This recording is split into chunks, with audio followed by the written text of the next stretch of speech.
Mari kita berdoa. Bapa kami dalam kerajaan surga, kami sungguh mengucap syukur kepada Engkau, Allah yang baik, Allah yang maha kuasa. Pada saat ini kami datang di tempat ini, Tuhan. Dimanapun kami berada, Tuhan, kami datang beribadah kepada Engkau, Tuhan. Engkau masih memberikan kami kesempatan untuk beribadah kepada Engkau, Tuhan. Terima kasih, Tuhan. Tuhan, sebentar lagi kami akan mendengarkan kebenaran firman-Mu.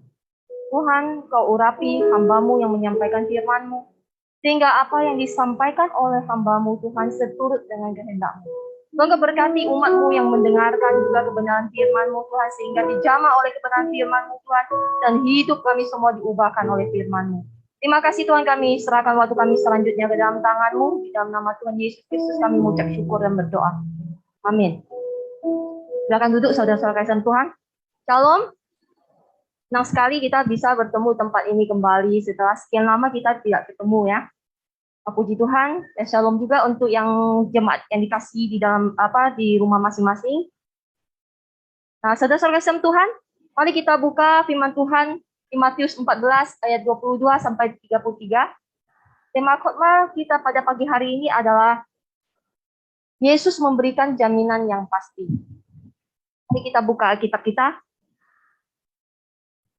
Matius 14 ayat 22 sampai 33.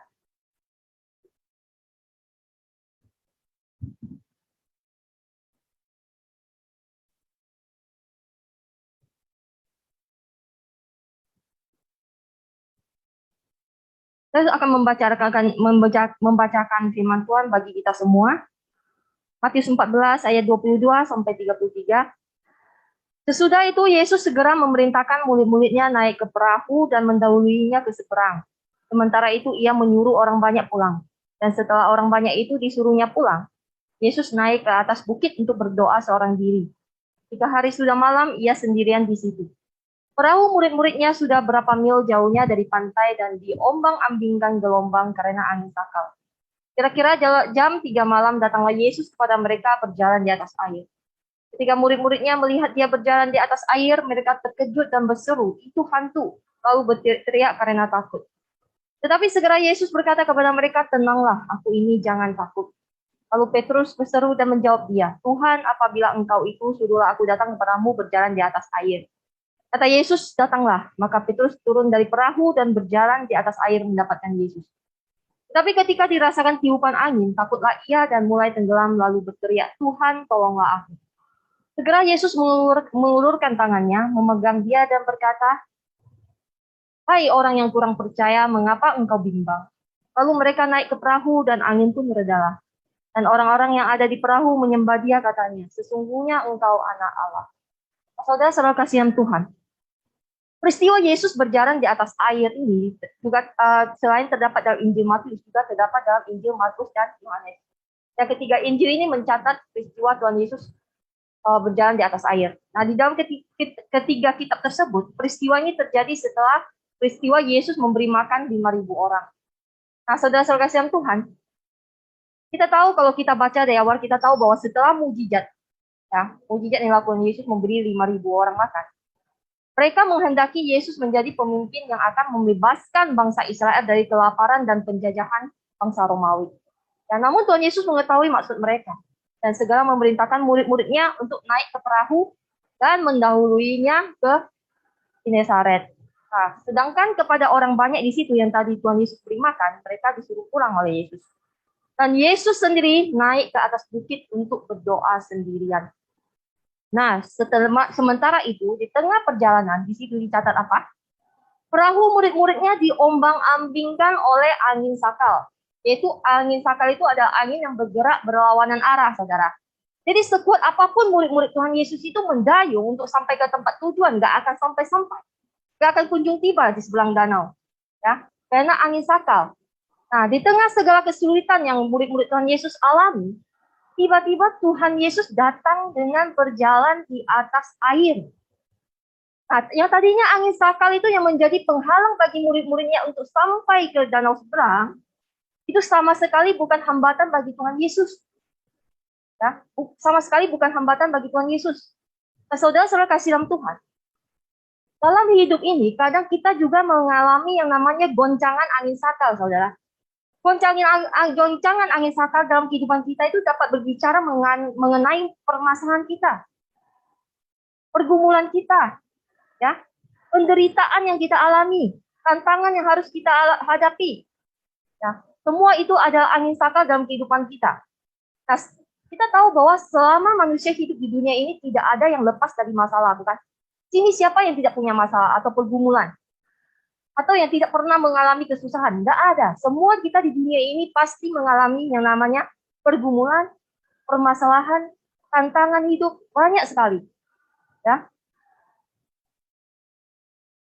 Jadi kadang itu kita tidak inginkan masalah itu tiba-tiba datang, sehingga orang itu kaget dan tidak siap menghadapi masalah itu, ya. Apalagi orang yang di luar Tuhan. Masalah juga tidak datang itu tidak memandang usia. Ya, saudara kasih Tuhan, entah itu muda, entah itu dia tua, entah itu dia kaya, entah itu miskin, semua pasti mengalami yang namanya masalah. Ya, kadang ada yang begitu masalah menerpa dalam kehidupan dia itu goyah, ya, stres, putus asa, sampai ada banyak itu malah mengakhiri hidupnya dengan bunuh diri. Itu semua karena apa? Semua karena masalah yang dihadapi, dia tidak sanggup menghadapinya. Akhirnya bunuh diri, saudara-saudara Tuhan. Kalau di luar negeri banyak sekali ya, terutama di Hong Kong, ya. Itu banyak sekali yang lompat dari gedung tinggi, segala macam. Di Jepang, bunuh diri itu paling tinggi, ya. Semua karena stres dengan permasalahan, tidak bisa keluar dari permasalahan mereka. Nah, saudara-saudara sekalian Tuhan, ketika kita menghadapi masalah dalam kehidupan kita, ya, yang datang silih berganti, yang mengganggu kehidupan kita, yang mengacaukan pikiran kita, janganlah kita menyerah sebagai orang percaya, jangan menyerah pada masalah. Namun kita harus berusaha mengatasinya. Kita orang-orang yang di dalam Tuhan selalu ada jalan. Karena Yesus adalah jalan bagi kita. Nah, mengapa? Mengapa kita bisa mengatasi masalah? Mengapa kita bisa berjalan di atas air? Karena Yesus memberikan jaminan kepada kita, saudara-saudara kita. Yesus memberikan jaminan yang pasti bagi kita. Nah, saudara-saudara Tuhan, kalau kita baca firman Tuhan pada pagi hari ini, perikop firman Tuhan, Yesus berjalan di atas air, kita melihat bahwa pertolongan Yesus kepada murid-murid yang dilandai badai, itu mengajarkan kita pesan yang luar biasa loh, saudara-saudara Tuhan. Firman Tuhan pada pagi hari ini, pertolongan Yesus kepada murid-murid berjalan di atas air, itu mengajarkan pesan yang luar biasa pada kita semua. Satu kebenaran bahwa Yesus memberikan jaminan yang pasti kepada setiap kita, menolong kita dalam menghadapi badai dalam kehidupan kita. Apa jaminan sih yang diberikan Tuhan Yesus kepada kita sebagai orang percaya dalam melewati badai dalam kehidupan kita? Apa sih jaminan Tuhan Yesus? Nah, saudara saya Tuhan, saya merangkumnya menjadi 3 jaminan yang diberikan Yesus kepada kita semua. Yang pertama, Yesus memberikan jaminan bahwa badai yang terjadi dalam kehidupan kita itu atas seizin Dia.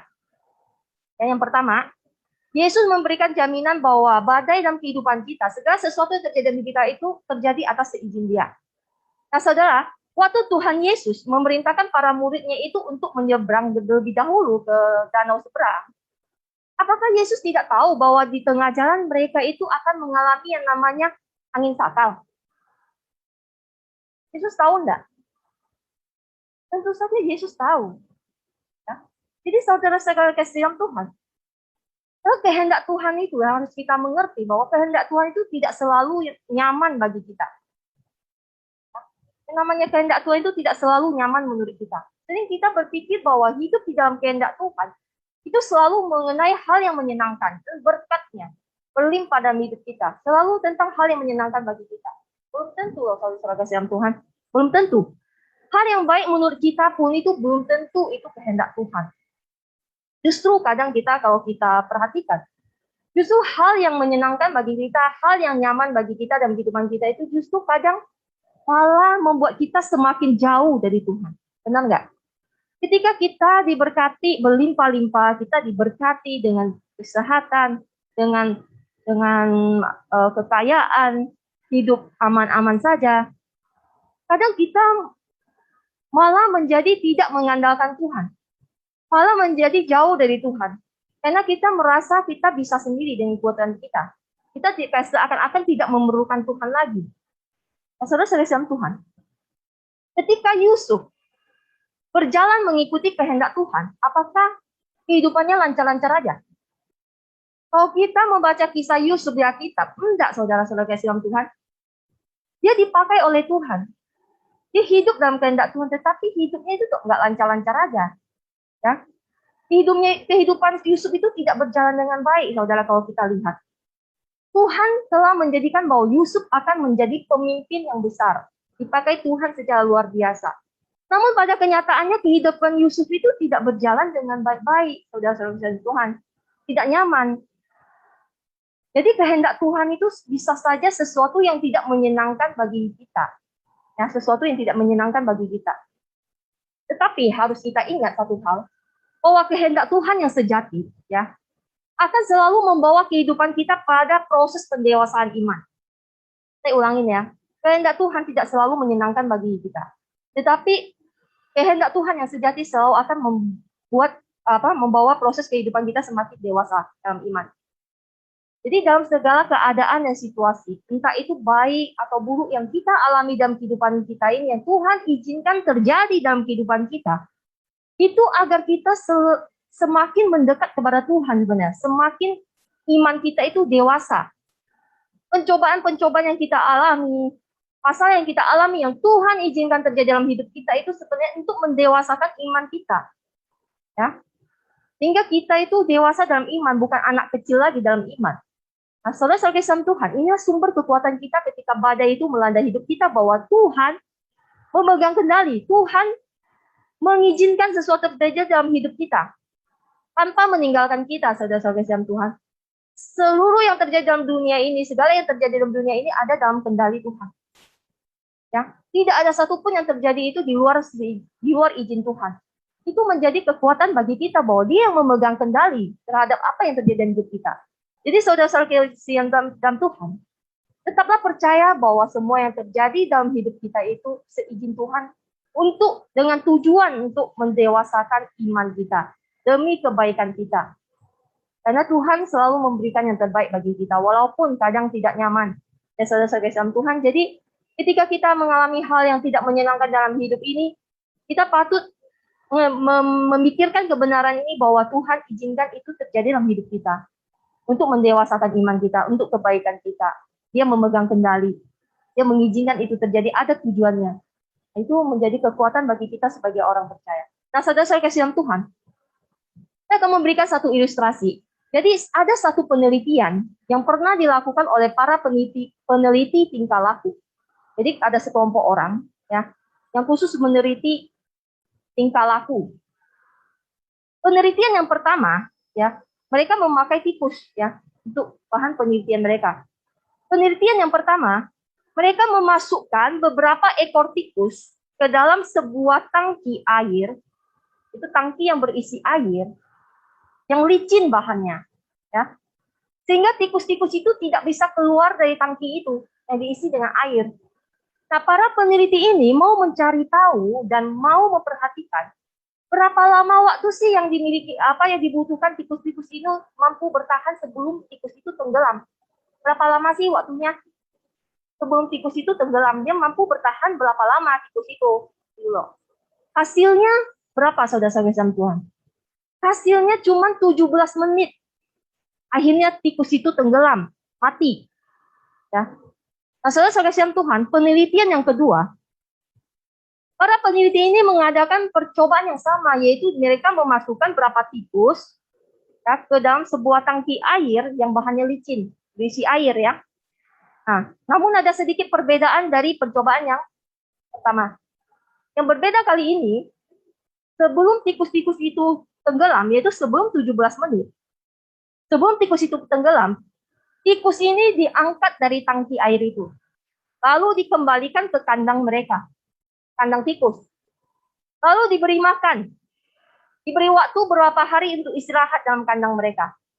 Nah, setelah beberapa hari, tikus-tikus ini yang ada di kandang, yang tadi diangkat dari air sebelum 17 menit, tikus-tikus ini dikembalikan ke dalam tangki air itu lagi, yang berisi air ya, dan bahannya licin, nggak bisa keluar. Kali ini kira-kira berapa lama waktu tikus itu mampu bertahan? Kira-kira berapa lama, saudara-saudara? Apakah sama seperti yang awal 17 menit lalu tenggelam? Saudara berapa menit? Sama nggak dengan yang pertama? Nggak sama loh, saudara-saudara. Luar biasa. Hasilnya para tikus ini mampu bertahan selama 36 jam, saudara. Jauh sekali perbedaan dengan yang pertama, hanya 17 menit. Tikus yang kedua mampu bertahan selama 36 jam. Bertahan di air. Ya, sebelum akhirnya tenggelam.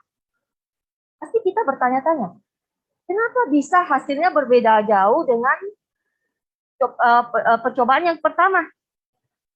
Namun para peneliti ini kemudian menyimpulkan bahwa yang membedakan adalah kelompok tikus yang kedua ini, ya, yang tadi bertahan sampai 36 jam ini, mengalami apa yang dinamakan pernah diselamatkan. Jadi kelompok tikus yang kedua ini mengalami yang namanya pernah diselamatkan. Tadi kan sebelum 17 menit, tikus itu diangkat keluar.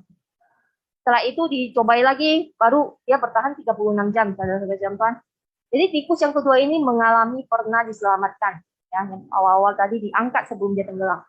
Sehingga pengalaman inilah yang membuat tikus ini mampu bertahan lebih lama dibandingkan yang pertama, yang tidak pernah mempunyai pengalaman pernah diselamatkan. Nah, pengalaman yang kemudian menghasilkan kekuatan untuk tikus ini tetap bertahan dan berharap, saudara-saudara sama Tuhan. Jadi kira-kira itulah yang dirasakan oleh kelompok tikus yang kedua. Jadi saudara-saudara kasih dalam Tuhan, jika penelitian para ahli tadi mengatakan bahwa pengalaman pernah diselamatkan menjadi bagian penting yang memungkinkan tikus-tikus itu bertahan menghadapi persoalan, bagaimana dengan kita, saudara-saudara kasih Tuhan? Tuhan terkadang izinkan persoalan datang ke dalam kehidupan kita, walaupun kadang itu ada kesalahan kita sendiri, tapi Tuhan izinkan untuk mendewasakan iman kita. Semakin hari semakin iman kita bertumbuh makin kuat.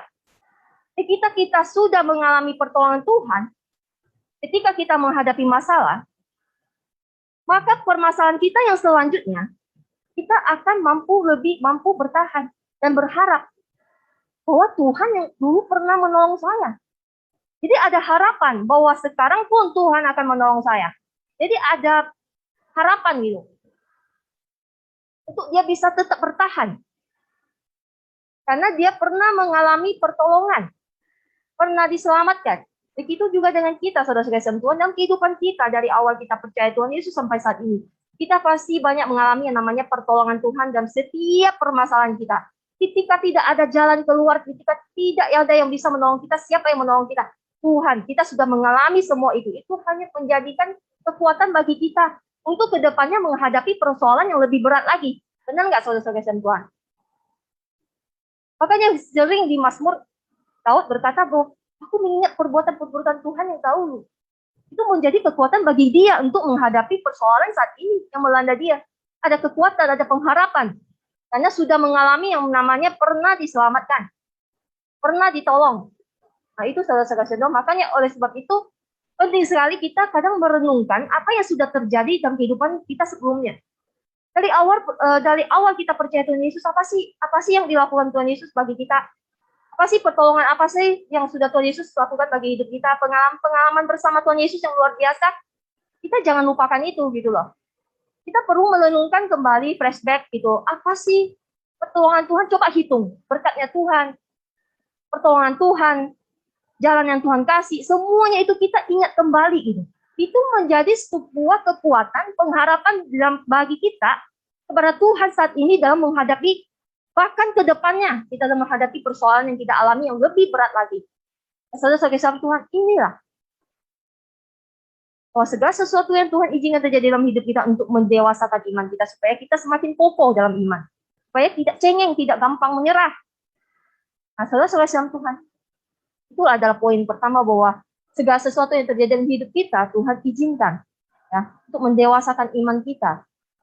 Jadi ketika kita mengalami namanya penderitaan, jangan langsung baca, oh Tuhan tidak baik, Tuhan membuang saya, Tuhan meninggalkan saya. Enggak. Lihat kehidupan Yusuf, lihat tokoh-tokoh lain dalam kita. Tuhan melatih mereka untuk kuat. Saudara siap Tuhan. Poin yang kedua adalah Yesus memberikan jaminan bahwa ia berkuasa atas badai itu.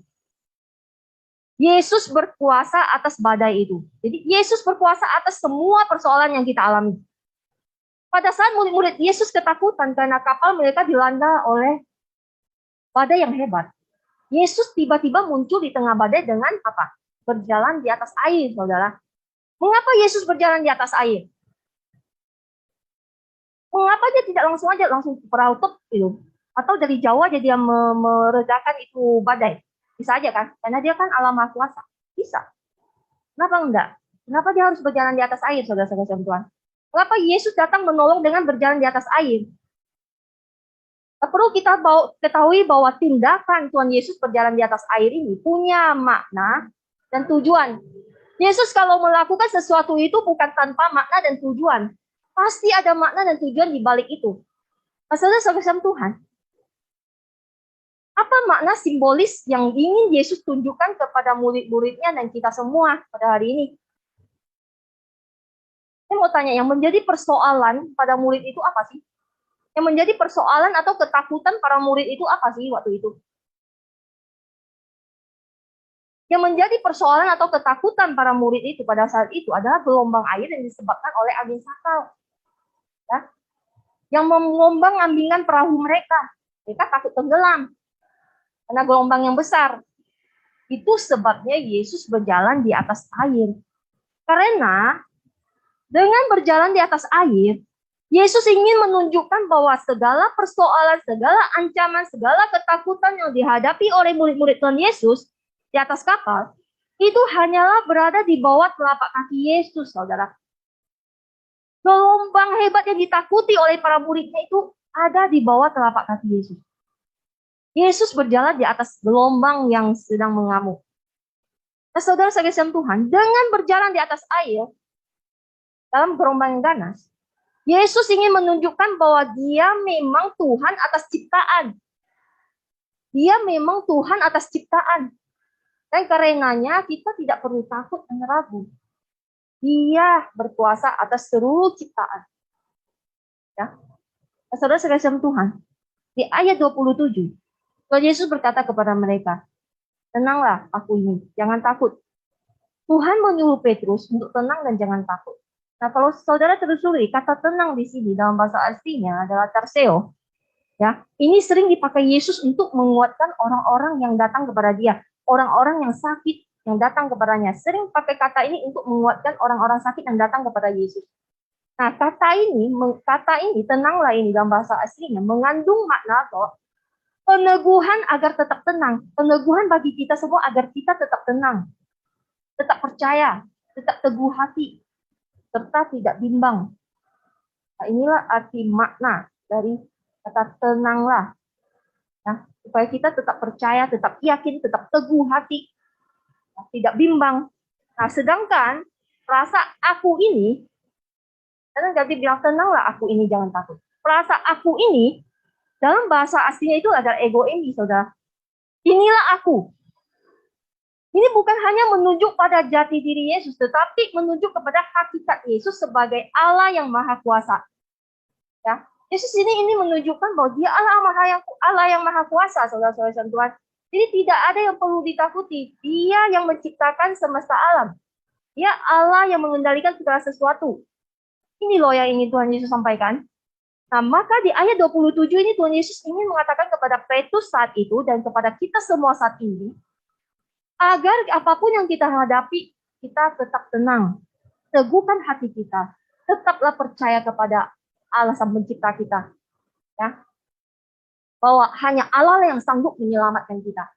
Siapa lagi yang menyelamatkan kita? Hanya Pencipta yang sanggup menyelamatkan kita. Bukan manusia, bukan yang lain. Saudara-saudara silam Tuhan. Apa yang menjadi ketakutan kita saat ini? Saya percaya setiap orang itu punya ketakutan sendiri. Apa yang menjadi ketakutan kita sekarang saat ini? Ya, ketika badai melanda kehidupan kita. Apakah itu ketidakpastian mengenai kehidupan yang kita takutkan? Tidak ada kepastian dalam kehidupan ini? Apa kekhawatiran kita? Apakah itu kelemahan kita yang kita khawatirkan, kita takutkan? Apakah permasalahan ekonomi? Apakah sakit penyakit? Apa ketakutan akan kehilangan orang yang kita kasihi? Semua kita punya sesuatu yang kita takutkan, yang kita khawatirkan, saudara-saudara Tuhan. Akan masa depan kita, apalagi pandemi saat ini. Kapan kunjung selesainya? Kapan kita harus hidup begini? Kapan selesainya Tuhan? Pasti kita semua akan berdoa ya. Tuhan tolong cepatlah selesaikan pandemi ini. Supaya kita bisa membangun hidup kita lagi seperti dulu. Ada khawatir nggak kalau seandainya pandemi ini nggak selesai gimana? Gimana dengan bisnis saya, penjualan saya, hidup saya, studi saya, masa depan saya? Pasti ada dalam pikiran kita setiap orang ya. Hamba Tuhan sekalipun. Pasti ada. Apa yang terjadi ke depannya yang kita takutkan? Pasti ada saudara-saudara yang Tuhan. Kita percaya sebagai orang percaya bahwa COVID-19 ini pun, pandemi ini terjadi itu atas seizin Tuhan. Karena tidak ada sesuatu pun yang di luar seizin Tuhan, saudara. Karena dia yang memegang kendali ya. Jadi kita percaya, kita ikuti aja. Ya, tetap mengandalkan Tuhan, tetap melakukan protokol yang ketat, tetap berharap kepada Tuhan, tetap berdoa senantiasa. Ya, itu yang dapat kita lakukan, saudara-saudara. Dan jangan lupa di saat pandemi ini yang semua orang menjadi egois, kita sebagai orang percaya harus menjadi berkat bagi orang lain. Itulah fungsi kita dalam dunia ini, menjadi terang dan garam, saudara-saudara Tuhan. Ya, melihat saudara kita, tetangga kita yang kekurangan, kita harus bantu. Jangan egois, saudara-saudara Tuhan. Nah, inilah fungsi orang Kristen di tengah-tengah masyarakat yang belum percaya pada Tuhan Yesus, menjadi garam dan terang. Sehingga mereka bisa melihat di saat-saat terakhir ini ya, belum Tuhan Yesus datang kedua kali, sebelum mereka boleh mengenal Tuhan Yesus lewat diri kita, melihat diri kita. Mereka penasaran siapakah ini, kok di saat orang egois mementingkan diri sendiri, tapi dia bisa mementingkan orang lain. Inilah saat kita bersaksi dengan apa yang kita lakukan di sekitar masyarakat kita, saudara-saudara Tuhan. Jadi saudara-saudara Tuhan, kadang kita juga tidak melihat bukti akan kuasa Tuhan. Seakan-akan itu Tuhan itu diam. Kita sudah berdoa, kita sudah berharap, beriman, semacam. Tapi kadang tidak ada sesuatu yang terjadi, saudara-saudara Tuhan. Tapi harus satu hal yang kita ketahui bahwa Tuhan itu mendengar setiap doa kita. Tuhan tidak pernah sekalipun meninggalkan kita, orang percaya, orang yang dikasihi Dia. Walaupun kadang kita tidak melihat pertolongannya datang. Ya, padahal sebenarnya Tuhan Yesus sedang menghampiri kita dengan segala persoalan yang kita hadapi. Percayalah bahwa dalam setiap persoalan kita, ya, ada Yesus yang memegang kendali, ada Yesus yang menemani kita. Jadi badai hidup yang kita alami pada akhirnya itu akan membuat kita melihat lebih jelas sebenarnya kuasa Tuhan itu dalam kehidupan kita. Dan waktunya sesuai Tuhan, bukan sesuai waktunya kita ya. Pada akhirnya kita akan melihat lebih jelas lagi. Dengan persoalan yang kita alami, kita akan malah lebih melihat lebih jelas lagi kuasa Tuhan. Saudara-saudara dalam Tuhan itu adalah poin kedua. Ya. Nah, poin yang ketiga adalah jaminan yang ketiga yang Yesus berikan kepada kita adalah Yesus memberikan jaminan bahwa pertolongannya tidak pernah terlambat. Yesus datang tepat waktu. Ketika kita baca firman Tuhan yang tadi barusan, Yesus datang tepat waktu kan saudara. Dia tidak membiarkan para murid dan kapal yang mereka naiki itu tenggelam. Baru datang menolong mereka. Enggak. Pada saat badai mulai mengganas, ya kalau kita baca, Yesus muncul di hadapan mereka dan membuat badai itu reda. Yesus tidak pernah terlambat menolong mereka, saudara. Ini kita belajar dari firman Tuhan pada pagi hari ini. Ketika murid-murid hampir tenggelam, pastinya mereka berjuang sekuat tenaga kan, untuk supaya tidak tenggelam, supaya perahunya tidak sampai tenggelam. Mereka berjuang sampai Yesus datang menolong mereka.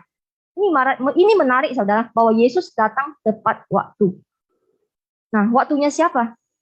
Bukan waktunya murid-murid, tapi waktunya Tuhan Yesus. Waktunya Tuhan. Jika waktu itu Yesus datang terlalu cepat, kira-kira apa yang terjadi? Coba kita renungkan, jika waktu itu Yesus datang terlalu cepat, bisa saja murid-murid itu merasa mereka selamat dari badai yang mengganas itu karena kekuatan mereka. Karena mereka sudah berusaha mendayung, karena kekuatan mereka. Kalau Yesus datang terlalu cepat, mereka merasa itu karena kekuatan mereka selamat. Nah, tetapi Yesus datang tepat pada waktunya. Kalau sekasihan Tuhan, Yesus tidak akan pernah terlambat menolong kita. Nah, Dia tidak akan menunggu hingga kita benar-benar terpuruk. Tapi syaratnya selama kita bergantung kepada Dia, saudara-saudara Tuhan. Pertolongan Tuhan itu tidak pernah terlambat. Yesus pasti menolong kita ketika kita menghadapi banyaknya persoalan. Tetapi harus kita ketahui bahwa walaupun kita seringkali diperhadapkan dengan keadaan yang seperti saya katakan tadi, kayak seakan-akan Tuhan Yesus nggak menolong. Karena kita sudah berdoa. Namun percayalah bahwa pertolongan Tuhan Yesus itu bukan sesuai dengan waktu kita, tetapi sesuai dengan waktunya Tuhan. Ketetapan waktu Tuhan Yesus dalam menolong itu sangat penting, loh saudara-saudara Tuhan. Jadi kalau kita perhatikan, ketika Tuhan Yesus menolong, tidak pernah terlambat dan tidak pernah terlalu cepat. Jadi ketetapan waktu Yesus dalam menolong itu sangatlah penting. Kenapa? Karena jikalau ia terlalu cepat menolong, maka seperti yang tadi saya katakan, bisa saja murid-muridnya itu berkata bahwa itu karena kekuatan dia. Ya, bukan karena pertolongan Tuhan. Oh, Tuhan Yesus terlalu cepat. Jika ia terlalu cepat menolong, ya, maka pertolongan itu sepertinya kurang berarti. Benar nggak, saudara? Kalau Tuhan terlalu cepat menolong, sepertinya kurang berarti. Gampang kali ya. Kita bisa saja merasa bahwa tanpa Tuhan pun sebenarnya kita bisa melewati ini. Nah, itulah manusia. Saudara-saudara Tuhan, sedangkan jika Tuhan terlambat menolong, itu bisa membahayakan kita. Maka bersyukurlah kita punya Tuhan yang akan menolong kita itu tepat pada waktunya. Waktunya. Tidak terlalu cepat dan tidak terlalu cepat dan tidak terlambat. Waktu Tuhan bukan waktu kita. Kadang Tuhan belum tolong kita, bisa saja itu sesungguhnya itu adalah ujian bagi kita, saudara. Tuhan menunda pertolongan, kadang juga ada maksud yang dikehendakinya untuk kehidupan kita. Apapun itu semua pasti untuk kebaikan kita. Ya, sama seperti murid yang mendapat ujian, menghadapi ujian. Jika murid ujian, pasti guru diam kan? Membiarkan muridnya ujian, menghadapi sendiri dulu. Demikian juga dengan kita, ketika kita menghadapi ujian melalui persoalan kita, terkadang Yesus diam. Dia menginginkan kita menyelesaikan ujian itu agar kita semakin dewasa di dalam Tuhan. Jadi ketika kita tidak seakan-akan Tuhan itu diam, jangan salah sangka dulu sama Tuhan. Jangan bahwa Tuhan itu sudah membuang saya. Tuhan tak mau saya sudah berdosa. Tuhan tidak mau lagi mendengarkan saya. Banyak orang Kristen kayak gitu. Tuhan masih mau nggak ya mendengarkan doa saya? Tuhan masih mau nggak ya menyertai saya? Oh, Tuhan diam aja. Sering nggak dengar orang mengeluh demikian? Sering saya dengar. Terutama orang-orang yang baru-baru percaya Tuhan Yesus. Saya sering mendengar mereka itu mengeluh begitu. Jadi saudara-saudara Tuhan, ketika Tuhan diam dalam setiap persoalan kita, belum tentu Tuhan tidak peduli. Enggak. Tetapi waktunya itu akan tepat menolong kita. Tetap saja percaya. Tuhan Yesus memberikan ujian ini pada kita semua untuk kita belajar. Untuk kita menangkap maksud dan arti apa sih yang Tuhan Yesus ingin ajarkan kepada kita. Makna apa yang tersembunyi dalam ajaran Tuhan Yesus ini. Ya, bukan tanpa makna, saudara. Penting sekali. Masalah saya Tuhan. Jadi yang harus kita lakukan sebagai orang percaya di zaman yang semakin sulit ini, supaya kita tetap bisa berdiri kokoh di tengah situasi dunia yang tidak menentu ini. Ya, semakin parah ini, dunia bukan semakin membaik. Kita tahu Alkitab juga mengatakan kepada kita bahwa dunia akan semakin parah. Kejahatan akan di mana-mana. Sekarang kita dengarkan di Afghanistan sudah dikuasai oleh Taliban. Dan orang-orang Kristen di sana yang tidak sempat lari itu kasihan sekali, saudara-saudara Tuhan. Kemungkinan mereka juga akan dieksekusi. Nah, kita patut berdoa untuk saudara-saudara iman kita di Afghanistan yang baru-baru ini terjadi ya, sedih sekali mendengarnya ya. Pasti mereka dalam keadaan juga gentar, takut. Bayangin ya, kita bisa membayangi posisi mereka di sana saat ini ya. Kita yang di sini itu udah nyaman, mengikuti ibadah, bisa makan enak, bisa kemana-mana, tidak ada yang mengancam. Itu rasanya suatu anugerah yang besar yang patut kita syukuri. Berbeda dengan saudara-saudara seiman kita yang di negara lain yang sedang mengalami penderitaan, saudara-saudara Tuhan. Jadi saudara-saudara Tuhan, yang harus kita lakukan sebagai orang percaya di zaman yang semakin sulit supaya kita tetap berdiri kokoh adalah yang pertama yang selalu saya tekankan adalah mengenal Tuhan dengan benar. Mengenal Tuhan dengan benar adalah hal yang paling penting dalam kehidupan kita sebagai orang percaya. Karena pengenalan yang benar akan Tuhan akan membuat kita tetap tenang ketika badai melanda kehidupan kita. Karena kita mengenal, mengapa? Mengapa kita mengenal Tuhan dengan benar akan membuat kita tenang ketika kita menghadapi badai? Mengapa? Karena kita mengenal siapa yang memegang kendali. Kita mengenal siapa yang memegang kendali atas hidup kita. Kalau kita tidak mengenal siapa yang mengendali kehidupan kita, hidup kita akan diombang-ambingkan tanpa kepastian. Tapi kalau kita mengenal bahwa pribadi yang memegang hidup kita adalah pribadi yang baik, Allah yang berkuasa, Allah yang menentukan seluruh jalan hidup kita, yang sehelai rambut kita pun jatuh tanpa seizin Dia. Tidak ada yang jatuh tanpa seizin Dia. Tenang nggak saudara kalau kita merenungkan itu? Akan merasa ada damai kan kalau kita merenungkan siapakah yang memegang kehidupan kita. Ada rasa tentram, ada rasa damai. Walaupun kita dalam penderitaan sebenarnya. Memang tidak gampang sampai ke tahap ini loh saudara. Gak semua orang bisa sampai ke tahap ini kalau tanpa disiplin dan persekutuan yang intim dengan Tuhan. Untuk mengenal Tuhan dengan benar, itu tidak instan saudara kasih Tuhan. Diperlukan ketekunan dan disiplin rohani, serta memiliki hubungan yang intim dengan Tuhan. Nah, saudara saya Tuhan, seperti yang tadi saya ngomong, untuk memiliki hubungan, mengenal Tuhan dengan benar, itu tidak didapatkan secara instan. Ya. Jadi perlu disiplin rohani, ketekunan, untuk bisa mengenal siapakah Tuhan yang kita sembah. Banyak orang Kristen, dia ke gereja 10 tahun pun tanpa mengenal siapakah Tuhan sebenarnya. Karena sebenarnya di gereja-gereja juga jarang mengajarkan siapakah Tuhan itu sih. Siapakah Tuhan Yesus? Kenapa dia perlu mati? Siapakah Allah itu? Nah, jarang sekali selama saya menjadi orang percaya sebelum saya sekolah teologi, jarang sekali di gereja yang mengajarkan demikian.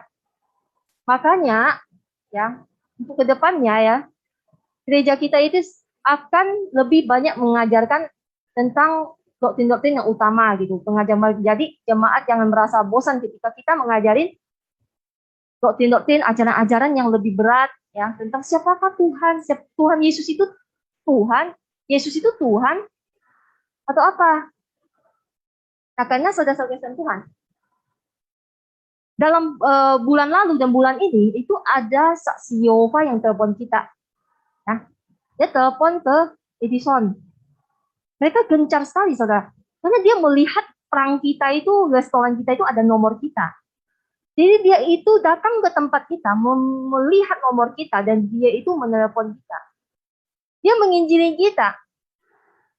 Dengan gencarnya dia itu mengajarkan doktrin-doktrinnya, ya, dengan sabar. Ya orang sudah bilang, oke, jelasin, dia tak mau dengar.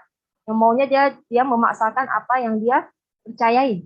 Jadi itu kesempatan bagi kita sih sebenarnya untuk menginjilin balik. Ya, supaya bisa membawa dia yang sesat itu kembali ke jalan yang benar. Memang tidak gampang sih ya berbicara pada mereka yang sudah mendarah daging doktrinnya, ya, yang sesat ya. Tapi itulah tugas kita. Makanya saya bilang pentingnya itu mengenal Tuhan. Tahu nggak? Pengikut saksi Yehova itu kebanyakan dari apa? Dari golongan apa saudara? Dari orang Kristen. Bukan Konghucu, bukan dari agama lain, tetapi kebanyakan mereka itu dari orang Kristen yang berpindah kepada saksi Yehova. Begitu dangkalnya pengertian firman Tuhan, orang Kristen yang masuk ke saksi Yehova, saudara-saudara Tuhan. Karena dalam saksi Yehova itu tidak mengakui Yesus itu adalah Tuhan Sang Penebus. Enggak bakalan selamat saudara-saudara Tuhan. Jadi sangat miris sekali ketika orang Kristen gitu udah ke gereja lama, tetapi tertarik ke gereja mereka jadi pengikut saksi Yehova. Sangat disayangkan. Jadi tugas kita itu adalah menjaga saudara seiman kita ya. Ketika kita melihat sesuatu yang tidak benar yang mereka ikuti, harus mengajarkan kepada mereka apa yang benar. Itu adalah tanggung jawab kita sebagai setiap orang percaya. Membawa saudara kita yang tersesat kembali ke jalan yang benar. Nah, saudara-saudara Tuhan, itu sebabnya pentingnya setiap orang percaya itu mengenal siapakah Tuhan yang kita sembah, agar bukan hanya itu supaya kita bisa menghadapi persoalan yang kita alami, tetapi juga supaya kita tidak diombang-ambingkan dengan pengajaran yang sesat. Ya, supaya kita tetap lurus jalan kita, berfokus kepada Tuhan. Nah, saudara-saudara Tuhan, itu yang pertama yang harus kita lakukan sebagai orang percaya, itu mengenal Tuhan dengan benar. Yang kedua adalah tekun berdoa seperti Tuhan Yesus. Nah, kita lihat bahwa Tuhan Yesus sering mencari kesendirian untuk berdoa ya. Itu prioritas yang penting bagi Tuhan Yesus, yaitu bersekutu, punya waktu, ruang, bersekutu dengan Bapa di surga. Nah, saudara sayang Tuhan, meluangkan waktu bersama Tuhan dalam doa, memelihara hubungan yang intim dengan Tuhan, akan memperlengkapi kita untuk menghadapi tantangan pergumulan dalam hidup kita. Doa adalah kekuatan kita. Oleh sebab Tuhan, jika kita disiplin meluangkan waktu sendirian dengan Tuhan, akan membantu kita bertumbuh secara rohani dan juga menjadi semakin serupa dengan Kristus yang juga suka berdoa. Nah, kita harus tekun berdoa seperti Tuhan Yesus. Kadang ketika kita tidak ingin berdoa pun kita harus paksakan berdoa. Nah, karena tekun berdoa itu akan mendatangkan kekuatan, kedamaian, ketenangan, bahkan juga strategi baru yang ampuh untuk menghadapi setiap persoalan yang datang dalam kehidupan kita. Amin, saudara-saudara Tuhan. Saudara-saudara Tuhan, yang ketiga yang harus kita lakukan sebagai orang percaya adalah fokus kepada Tuhan. Petrus mulai tenggelam ketika ia berjalan di atas air. Itu karena apa? Karena dia mengalihkan pandangannya dari Yesus dan fokus pada ombak yang tinggi di sekitarnya. Itulah sebabnya dia tenggelam. Petrus mulai tenggelam ketika ia berjalan di atas air itu karena ia mulai mengalihkan pandangannya dari Yesus dan fokus pada ombak tinggi di sekitarnya. Maka tenggelamlah Petrus. Demikian juga dengan iman kita, saudara. Ketika kita fokus kepada Yesus, maka kita akan kuat dan tidak takut. Nah, kita akan bangkit. Namun ketika fokus kita ada pada yang lain, kita udah mulai ketakutan. Ketika fokus kita kepada masalah yang kita hadapi, tidak ada damai sejahtera, maka membuat kita semakin stres dan menyerah. Kalau fokus kita pada persoalan saja. Tetapi kalau fokus kita kepada Yesus yang adalah Sang Pemberi Jalan, Sang Pemberi Jawaban, yang mengendalikan segala sesuatu, maka ada kekuatan yang kita peroleh. Coba kalau nggak percaya. Saya sudah mengalaminya ketika saya memfokuskan apa yang saya alami, itu benar-benar stres, saudara. Tapi ketika kita memikirkan Tuhan, bahwa Tuhan itu, ini seizin Tuhan, saya percaya. Tuhan itu sedang melihat saya. Tuhan itu tahu jalan saya. Tuhan itu yang menentukan jalan saya. Rasakan ada kelegaan nggak dalam hati? Itu yang saya rasakan ketika saya itu fokus pada Tuhan. Tapi sebaliknya kalau fokus pada masalah, hancur saja saya dengan Tuhan. Saudara-saudara Tuhan, kita mungkin tidak berjalan di atas air, ya, seperti Petrus. Tapi kita berjalan melalui situasi yang sulit dalam kehidupan kita sehari-hari. Ya, kita berjalan di atas berjalan melalui situasi yang sulit. Jadi jika kita fokus pada gelombang keadaan sulit di sekitar kita yang kita alami, tanpa meminta pertolongan Tuhan, kita mungkin putus asa dan tenggelam, bahkan meninggalkan Tuhan. Nah, untuk mempertahankan iman kita ketika situasi sulit datang, ketika badai kehidupan datang, perhatikan kekuatan Yesus daripada kekuatan kita. Kita tidak sanggup, tapi Tuhan yang memelihara kita itu sanggup. Jadi arahkanlah pandangan kita pada Yesus. Tentunya ini tidak instan. Tentunya ini harus memiliki pengenalan yang benar akan siapakah Yesus baru bisa. Nah, saudara-saudara Tuhan. Yang keempat yang harus kita lakukan adalah mengandalkan Tuhan. Di sini kita lihat walaupun Petrus sempat bimbang ya, dia kan bimbang tuh, hampir tenggelam ketika ia berjalan di atas air. Tapi apa yang dia lakukan selanjutnya? Kalau saudara lihat, dia kan bimbang terus jatuh ke tenggelam ya, hampir tenggelam ya. Ketika ia berjalan di atas air dia jatuh kan. Tapi setelah itu apa yang dilakukan oleh Petrus? Coba baca. Petrus itu segera berteriak kepada Tuhan. Tuhan tolonglah aku. Dan apa yang dilakukan oleh Tuhan Yesus? Tuhan Yesus segera loh. Bukan menunda-nunda loh, nggak menunda, tunggu sebentar ya. Enggak. Segera Tuhan Yesus mengulurkan tangannya memegang dia. Ketika dia berteriak kepada Tuhan dalam keadaan yang genting. Ya. Segera berteriak kepada Tuhan. Itu yang harus kita lakukan ketika kita sudah tak sanggup, saudara-saudara. Ketika kita udah rasa tidak ada jalan keluar, segala macamnya. Terkadang iman kita itu bisa goyah, saudara. Bukan nggak bisa. Ini bukan berarti kita itu udah gagal. Enggak. Ketika iman Petrus goyah dan ia takut, dia segera berseru kepada Tuhan. Satu-satunya pribadi yang dapat menolong dia sadar. Di ayat 30 dan 31 bisa lihat ya. Bukan berarti Petrus gagal ketika dia itu imannya goyah dan dia jatuh ke air. Bukan udah gagal nih, udah gagal imannya, enggak. Ya, bukan berarti begitu. Tetapi ketika dia berseru pada Tuhan, Tuhan segera menolong dia. Ketika kita khawatir tentang masalah sekitar kita, meragukan kehadiran dan kemampuan Kristus untuk menolong kita, kita harus ingat bahwa dia satu-satunya yang sungguh-sungguh benar-benar akan menolong kita, bukan yang lain. Jadi apapun yang kita alami, andalkan Tuhan. Berseru kepada dia. Pernah nggak saudara berseru sungguh-sungguh? Seringkali saya ketika menghadapi masalah, saya berseru, Yesus, Yesus, Yesus tolong saya. Tapi dengan penuh hati dengan hati yang penuh kesungguhan. Yesus tolong saya, Yesus, Yesus tolong saya. Berseru kepada Tuhan. Dan Tuhan tolong. Nah, saudara saya sama Tuhan. Hal yang kelima yang harus kita sebagai orang percaya yang harus kita lakukan adalah setia menyembah Tuhan. Nah, saudara, kalau kita lihat setelah badai reda, mereka yang ada di perahu itu apa yang mereka lakukan? Respon apa yang mereka lakukan? Mereka itu langsung menyembah Tuhan, menyembah Tuhan Yesus. Itu respon yang mereka berikan. Itu satu-satunya tanggapan respon yang tepat adalah menyembah Yesus. Dan mengakui bahwa dia adalah benar-benar anak Allah. Itu yang dilakukan oleh murid-muridnya loh.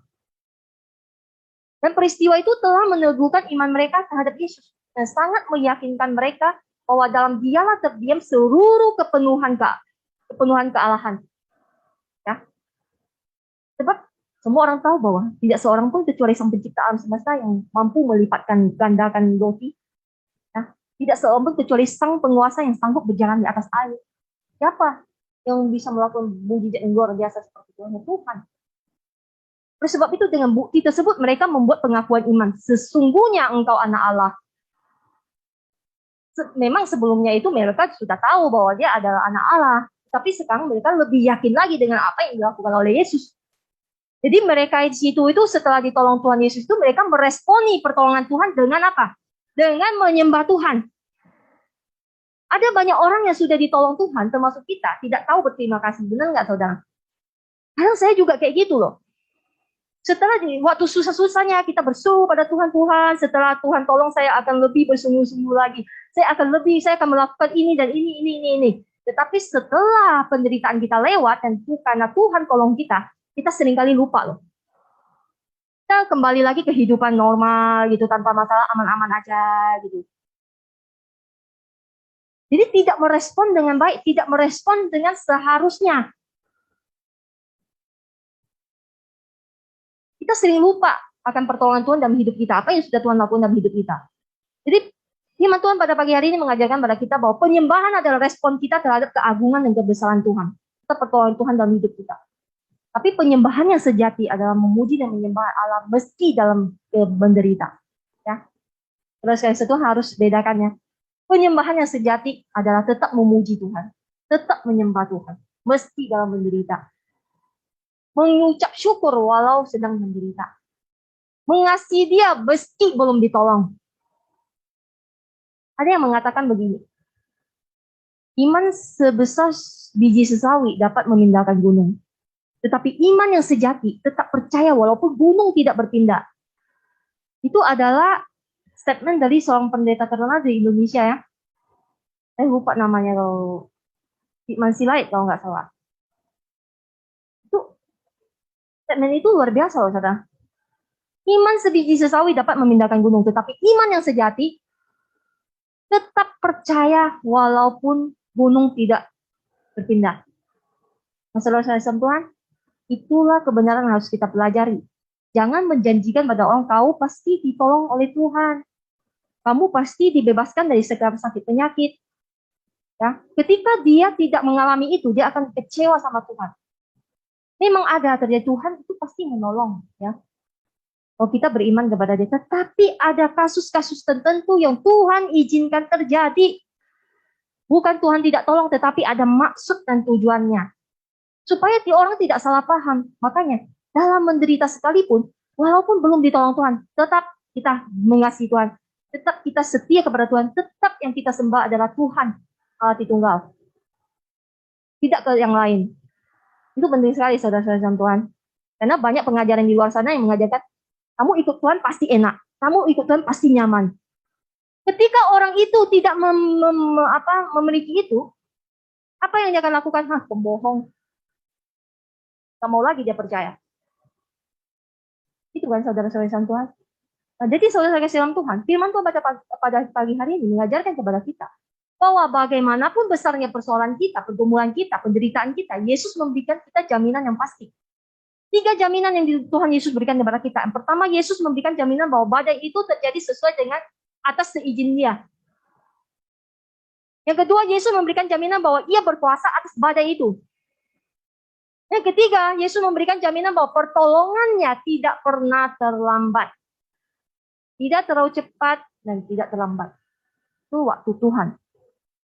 Saudara-saudara Tuhan, tugas kita adalah pertama mengenal Tuhan dengan benar. Perlu disiplin rohani untuk mengenal Tuhan dengan benar. Kedua, tekun berdoa seperti Tuhan Yesus, karena berdoa adalah kekuatan. Berdoa adalah mendatangkan kekuatan, damai sejahtera, ketenangan dalam jiwa kita. Ketiga, fokus kepada Tuhan. Ketika kita fokus kepada masalah kita, maka kehancuran yang akan terjadi. Tetapi ketika kita fokus kepada Tuhan, ya, ada kekuatan, pengharapan, pelepasan. Yang keempat yang kita lakukan adalah mengandalkan Tuhan. Ketika kita menghadapi segala persoalan yang begitu berat, seakannya tidak mungkin selesai, tetapi andalkan Tuhan. Berseru kepadanya, meminta Tuhan seperti Petrus ketika tenggelam. Dia berseru kepada Tuhan Yesus, dan Tuhan Yesus segera mengeluarkan tangannya, mengangkat dia naik. Yang kelima, meresponin ya pertolongan Tuhan dengan setia menyembah Tuhan. Setia menyembah Tuhan, tidak lupa atas segala pertolongan Tuhan dalam kehidupan kita. Jadi apapun Tuhan, walaupun ya belum ditolong, tetap setia menyembah Tuhan, karena kita tahu siapa Allah yang benar itu, yang menyelamatkan jiwa kita. Itu yang paling penting. Yang paling penting seperti yang lagu kita nyanyikan tadi. Yang paling penting adalah kita sudah memegang Yesus itu. Yang paling penting, Yesus sudah memegang kita malah. Ya. Yesus sudah kita dapatkan, itu yang paling penting dalam kehidupan kita. Ya. Saudara sekasihi Tuhan, inilah firman Tuhan pada pagi hari ini. Semoga ya, kiranya firman Tuhan pada pagi hari ini dapat menguatkan kita semua di tengah-tengah pandemi yang tidak kunjung selesai, tengah-tengah penderitaan, tengah-tengah persoalan yang kita alami, sehingga kita mendapat kekuatan baru dari firman Tuhan pada pagi hari ini. Mari kita berdoa. Bapa kami dalam kerajaan surga, kami sungguh bersyukur untuk firman Tuhan pada pagi hari ini. Tuhan, kami percaya tidak ada yang kebetulan Tuhan. Firman